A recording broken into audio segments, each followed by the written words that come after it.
समय बड़ी खबर आ रही है रियासत के दर्जे के हवाले से, यानी कि आज लोग इंतजार कर रहे थे कि जम्मू कश्मीर में स्टेटहुड को बहाल किया जाएगा और रियासती दर्जा जम्मू कश्मीर को फिर से मिलेगा। लेकिन ऐसे में सुप्रीम कोर्ट ने फिर से मरकज को 8 हफ्तों का वक्त दिया है और जवाब तलब किया है। और इसमें सुप्रीम कोर्ट ने यह भी कहा है कि पहलगाम जैसे इंसिडेंट को जो है वो नजरअंदाज नहीं किया जा सकता है, उसे बुलाया नहीं जा सकता है। और वही हालात अभी भी जमीनी सतह पर जानने की, परखने की और जरूरत है। और ऐसे में जो आज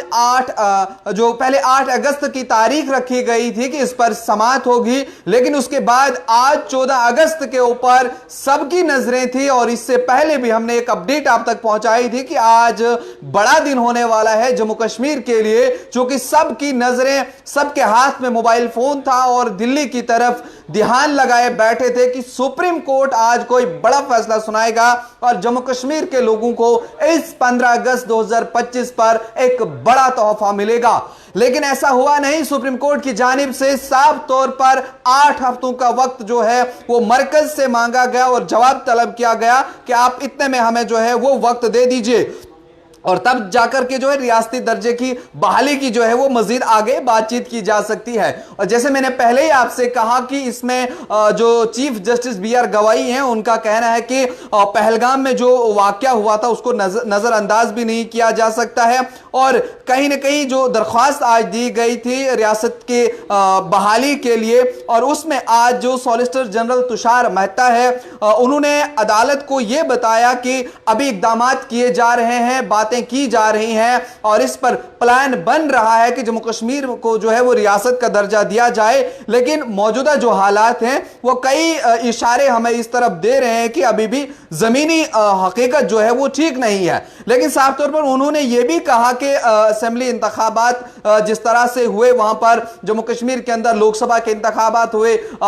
या फिर असेंबली के इंतखाबात हुए, बड़े पुरअमन तरीके से यहां पर चीजें हुई। और खासकर जब आर्टिकल 370 को यहां पर हटाया गया था और 2 यूनियन टेरिटरीज में इसे तकसीम किया गया था, लद्दाख अलग किया गया था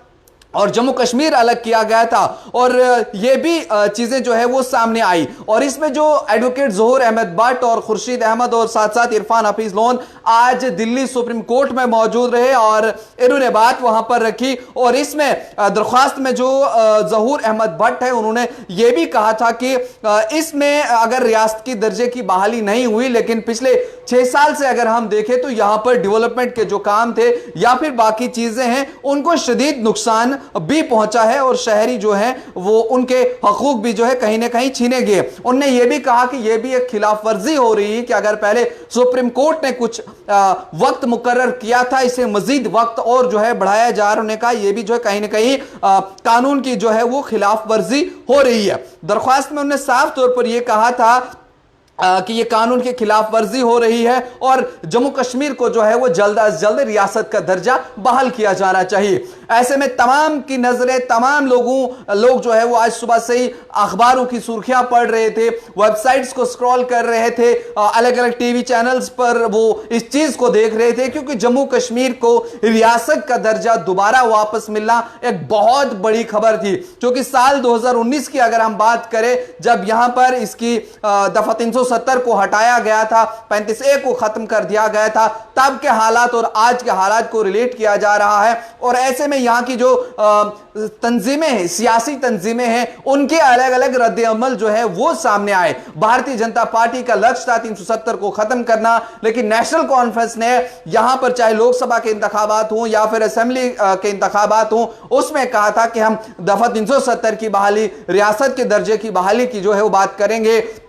और अभी कांग्रेस जम्मू कश्मीर के अंदर जो है वो भूख हड़ताल पर बैठी है कि रियासत का दर्जा बहाल होगा। पहले 5 अगस्त पर नजरें थी, फिर 8 अगस्त पर नजरें थी और उसके बाद अब 14 अगस्त पर सबकी नजरें थी। इस वक्त अब से कुछ मिनट पहले जो है वो सुप्रीम कोर्ट में बैठे chief justice of India BR गवाई ने जो कहा कि 8 हफ्तों का वक्त उन्होंने मोदी सरकार से मांगा है, उसे जवाब तलब किया है कि 8 हफ्तों के अंदर अपनी रिपोर्ट जो है वो पेश करें और उसके बाद बाद जम्मू कश्मीर के रियासत की दर्जे की जो है वो बहाली होगी। अब मजीद इस पर क्या क्या अपडेट्स आएंगी, जो वकील बाहर आएंगे उनकी क्या और मजीद बातचीत हुई उस पर भी नजर रहेगी और कोशिश करेंगे उनसे भी इंटरव्यू करने की, उनकी क्या कुछ बात रहेगी। आप बने रहिए न्यूज़ इनसाइडर 24/7 के साथ।